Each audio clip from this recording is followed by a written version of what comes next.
ብልጽግና ፓርቲ ዜጎች በግዳጅ የድጋፍ ሰልፍ እንዲወጡ ያደረገ ነው ሲል ኢሰመኮ ገለጸ። የፓርቲው እጩዎች ከውድድር ውጪ የተደረጉበት የማሳጅ ቤቶቹ ነገርስ? የመከላከያ ሚኒስትሩ የሞት ፍርድ ተፈረደባቸው። ደቡብ አፍሪካ በአፍሪካ ህብረት ተከሰሰች። ሰላም ጤና ይስጥልን፣ እንደምን አላችሁ ውድ የኢትዮጵያ ድምጽ ተከታታዮች። የኢትዮጵያ ድምጽ ለሚያዝያ 29 ቀን 2018 ዓ.ም ያዘጋጃቸው ዜናዎች ከኢሳት ጀምሮ ወደ እናንተ የሚያደርስ ይሆናል። ከዜናዎቻችን ጋር አብራችሁ ትሆኑ ዘንድ በአክብሮት ጋብዘናል። ቀዳሚ ወዳደረግነው ዜናችን አልፈናል። ኢሶዴፓ ያቀረባቸውን 309 እጩዎች በፍርድ ቤት ውሳኔ ከውድድሩ ውጭ ተደረጉም። የኢትዮጵያ ብሔራዊ ምርጫ ቦርድ የፌዴራል ከፍተኛ ፍርድ ቤት በኢትዮጵያ ሶሻል ዲሞክራቲክ ፓርቲ ወይም ኢሶዴፓ ላይ በሰጠው ውሳኔ መሰረት ፓርቲው ለሰባተኛው ሀገራዊ ምርጫ ያቀረባቸውን 309 እጩዎች ከውድድሩ ውጪ ማድረጉን አሳወቀም። በቦርዱ ምክትል ሰብሳቢ አቶ ተስፋዬ ንዋይ ሚያዝያ 24 ቀን 2018 ዓ.ም ተፈርሞ የወጣውና ሪፖርተር የተመለከተው ደብዳቤም ፓርቲው ለሰባተኛው አገራዊ ምርጫ በምክትል ሊቀመንበሯ ራሄል ባፌ የቀረቡ እጩዎች በእነ አቶ አጫሞ ቦቴ በኩል ለፌዴራል ከፍተኛ ፍርድ ቤት የይግባኝ እንደተባላቸውም ያስረዳል። ፍርድ ቤቱ በራሄልና በአቶ ጫሞ የቀረቡትን እጩዎች በምርጫ ስነ ምግባር አዋጅ ቁጥር 1162 2011 አንቀጽ 32 እና በፓርቲው መተዳደሪያ ደንብ አንቀጽ 30 እና 32 መሰረትም ሕጉን ጠብቀው የቀረቡ ባለመሆናቸው ውድቅ መደረጉን አሳውቋል።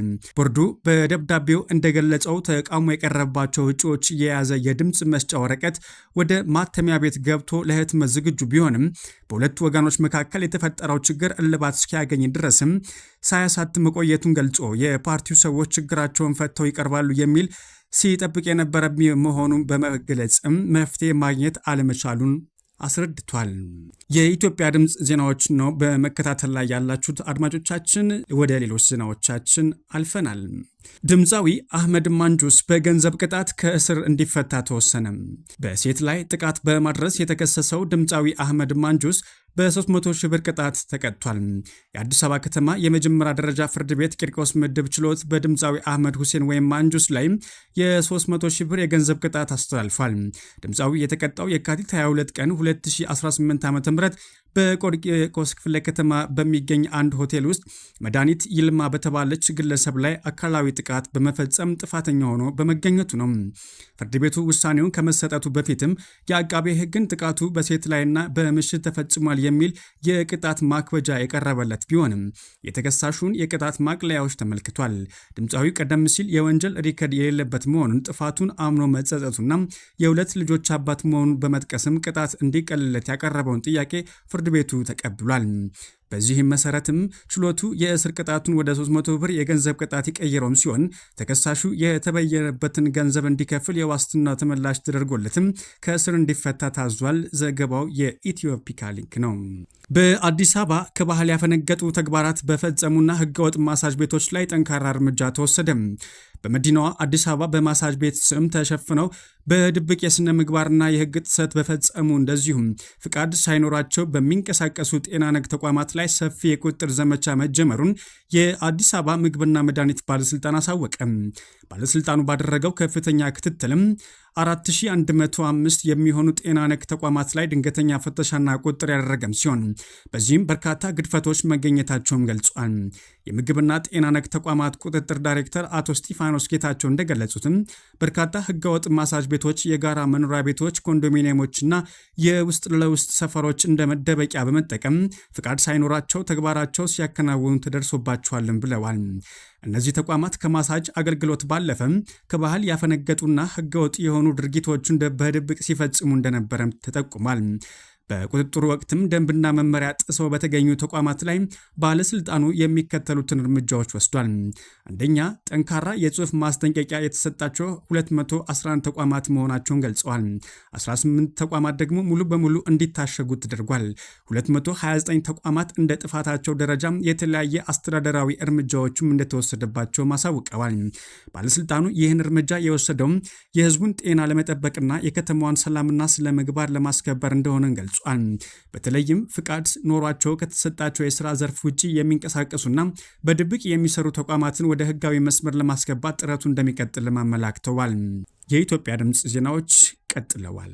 ገዢው ብልጽግና ፓርቲ ዜጎች በግዳጅ የድጋፍ ሰልፍ እንዲወጡ ማድረጉን፣ በተቃራኒው ደግሞ ተፎካካሪ ፓርቲዎች ሰላማዊ ሰልፍ እንዳያካሄዱ መከልከላቸውን የኢትዮጵያ ሰብአዊ መብቶች ኮሚሽን ኢሰመኮ ዛሬ ይፋ ባደረገው የቅድመ ምርጫ ሂደት የክትትል ሪፖርት አመላከተም። የኮሚሽኑ ሲቪልና ፖለቲካ መብቶች ዳይሬክተር ወይዘሮ መቅደስ አመኑ እንደገለጹትም ኮሚሽኑ ከትግራይ ክልል ውጪ 150 ምርጫ ክልልና 1007 የምርጫ ጣቢያ ላይ ክትትል አድርገዋልም ብለዋል። ክትትሉን ለማድረግ የመምረጥና የመመረጥ በህይወት የመኖር ሐሳብን በነጻነት የመግለጽ መረጃ የማግኘትና በነጻነት የመንቀሳቀስ መብቶች መሰረት ተደርጎ እንድትሰራም በኮሚሽኑ የሲቪልና ፖለቲካ መብቶች ዳይሬክተር ወይዘሮ መቅደስ አመኑ ተናግረዋል። ዳይሬክተሯ በክትትሉ ግኝቱ ወቅትም የታዩ መልካም ጎኖች ዘርዝረዋል። እነዚህም ክትትል በተደረገባቸው በሚበዙት አካባቢዎች ላይ በተረጋጋ ሁኔታ ውስጥ የምርጫ ምዝገባ ተካሂዷል። የሀገር ውስጥ ተፈናቃዮች የመምረጥ መብት እንዲጠበቅም ተደርጓል። ጋዜጠኞች ሂደቱን እንዳይዘግቡ አልተከለከሉም ብለዋል። ነፃ የአየር ሰዓት ለፖለቲካ ፓርቲዎች ተዘጋጅቷል። የማህበራዊ ሚዲያ ክልከላም አልደረገም። የፖለቲካ የምርጫ ቅስቀሳም ላይ የመንቀሳቀስ ገደብ አልታየም። የመደራጀት መብትን የሚጥስ ሁኔታ አልተፈጠረም ብሏል። በግኝቱ የተለዩ ክፍተቶችም አብራርተዋል። ከነዚህ ውስጥም የኔትወርክ የመቆራረጥና በዚህም ምክንያት የእጩዎች ምዝገባ ላይ ጫና አሳድሯል። ለሁሉም መራጮች ተደራሽ ያልሆኑ ምርጫ ጣቢያዎች ተገኝተዋል። ምርጫ ጣቢያዎች በግልጽ የማይታዩበት አካባቢም አሉ። ቅሬታ ሲኖር እንዴት ማቅረብ እንደሚቻል የማይገለጽ ጣቢያዎችም አግኝተናልን ብሏል። በሕግ በተከለከሉ ቦታዎች ላይ ማለትም በፖሊስ ጣቢያ፣ በመከላከያ ካምፕና በመጠጥ ቤቶች አካባቢም የምርጫ ጣቢያ ተቋቁሞ ተገኝቷል ነው ያለው። ሌላው ገዢው ብልጽግና ፓርቲ ሰዎች በግዳጅ የድጋፍ ሰልፍ እንዲወጡ ማስገደዱና በዚህም ሰዎች ቅሬታ ማቅረባቸውን ዳይሬክተሩ አስረድተዋል። ለምሳሌ በሚዛን አማን ከተማ ይህ ችግር መታየቱን ጠቁመዋል። ሰዎች በግዳጅ ሰልፍ እንዲወጡ በመደረጋቸው ቅሬታ አቅርበዋል። በተመሳሳይ መልኩ እንደ ኢሃፓ፣ አዲስ አበባ፣ ኢሶዴፓ፣ ደቡብ ኢትዮጵያና ጎጎት ጉራጌ ዞን ያሉ ተፎካካሪ ፓርቲዎችም ሰላማዊ ሰልፍ እንዳያካሄዱ መከልከላቸውን ለኮሚሽኑ ሪፖርት ማድረጋቸው አመላክቷል። ግኝቱን አስመልክተው ሀሳባቸውን የሰጡት የምርጫ ቦርድ ምክትል ሰብሳቢ አቶ ተስፋዬ ነዋይ ሪፖርቱን አድንቀው ቦርዱ ተፎካካሪ ፓርቲዎች ሰልፍም ውይይትም እንዲያካሄዱ መመሪያ ወጥቶ እየተሰራበት መሆኑን ገልጸዋል።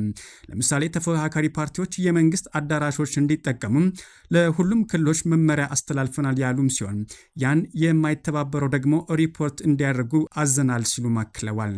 ፓርቲዎች ሰላማዊ ሰልፍና ህዝባዊ ሰልፍ እንዲያካሄዱ የትብብር ደብዳቤም እየጻፍን ነው ብለዋል። የብልጽግና ፓርቲ ተወካይ አቶ መለስ ዓለም በበኩላቸው መንግስት ሰላማዊ ሰልፍና ፍትሐዊ እንዲሁም ዲሞክራሲያዊ ምርጫ እንዲካሄድ ስለሚፈልግ ችግሮች ለማረም እንደሚሰራም አስረድተዋል። የኢትዮጵያ ድምፅ ዜናዎች ወደ ውጭ ዜናዎች ተሸጋግሯል።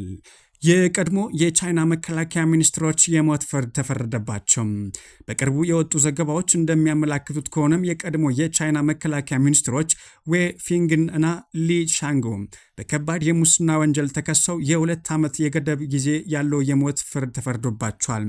ሁለቱ ከፍተኛ ወታደራዊ መሪዎች እንደ አውሮፓውያን አቆጣጠር በ2024 ከቻይና ኮሚኒስት ፓርቲ የተባረሩም ሲሆን ይህም የሆነው በከፍተኛ የሥነ ምግባር ጥሰትና በመንግስት ላይ እምነት በማጉደል የሚል የቀረበባቸው ክስ ተከትሎ ነው። ይህ ውሳኔ በፕሬዝዳንት ሺጂንፒንግ የሚመራውና በቻይና የጦር ኃይል ውስጥ ስር የሰደደውን የሙስና ስራን ለማጽዳት የታለመው ጥብቅ ዘመቻ አካል እንደሆነም ይታመናል። የ2 ዓመት የጊዜ ገደብ የሞት ፍርድና አተገባበሩም ተቀምጧል። በቻይና የህግ ስርዓት መሰረትም የ2 ዓመት የገደብ ጊዜ ያለው የሞት ፍርድ ማለት ተከሳሹ ለ2 ዓመታት ያህል በታሰረበት ወቅት ምንም አይነት ተጨማሪ ወንጀል ካልፈጸመ ቅጣቱ በራሱ ወደ ዕድሜ ልክ እስራት ይቀየርለታል ማለት ነው።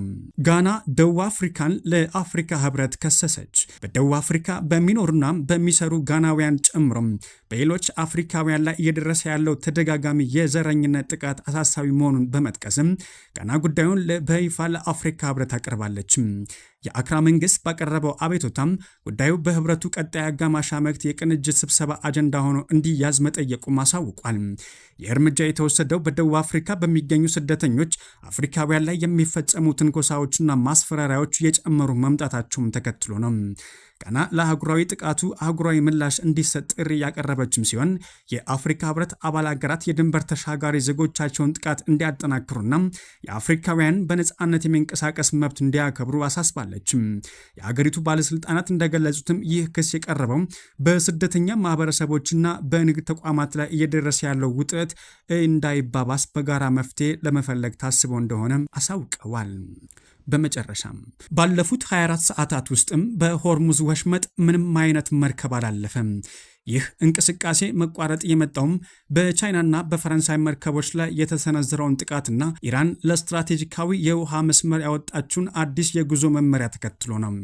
አናዱሉ የባህር ላይ መርከቦች ክትትል መረጃን ጠቅሶ እንደዘገበው እስከ ሐሙስ ረፋት ድረስ ባለፉት 24 ሰዓታት ውስጥ ምንም አይነት ዋና ዋና የንግድ መርከቦች በሆርሙዝ ወሽመጥ አላለፉም።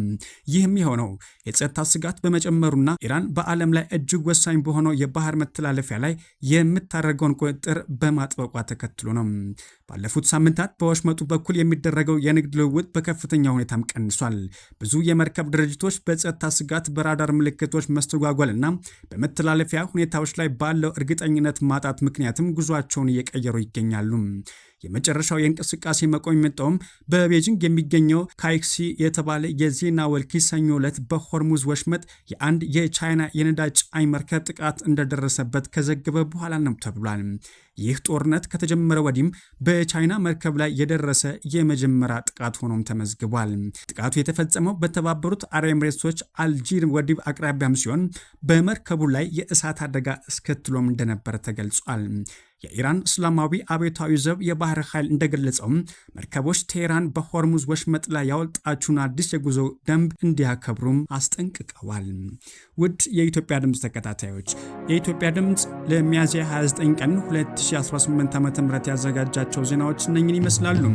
ከዜናዎቻችን ጋር አብራችሁ ስለነበራችሁም ከልብ እናመሰግናለን። ሰላምን ተመኘን።